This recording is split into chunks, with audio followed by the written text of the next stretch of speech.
Super star என்று முழுமையாக சொல்வதற்கு முன்பே முதல் எழுத்தை சொன்ன உடனேயே இந்த மண்டபம் அதில் கரகோட்டம் கையொலி கிளம்புகிறது என்றால் அதற்கு அவர் ஒரு நாள் இரு நாள் பட்ட சிரமங்கள் அல்ல.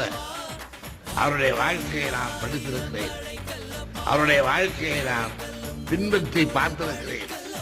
அவருடைய வாழ்க்கையை பற்றி வந்திருக்கின்ற கதைகளை, கட்டுரைகளை, செய்திகளை எல்லாம் பல்வேறு ஏடுகளிலே நான் படித்து பார்த்தது. சில நேரங்களிலே வியப்படைந்திருக்கின்றேன், பல நேரங்களிலே மகிழ்ச்சி அடைந்திருக்கின்றேன், பல நேரங்களிலே உருகி இருக்கின்றேன்.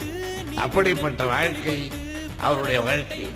அந்த வாழ்க்கை படிகளில் அவர் ஒருவரை தவிர அந்த படிகளில் வழிக்கு விழாமல் வேறு யாரும் ஏறி இந்த உச்சாணி கொப்பிற்கு வந்திருக்க முடியாது.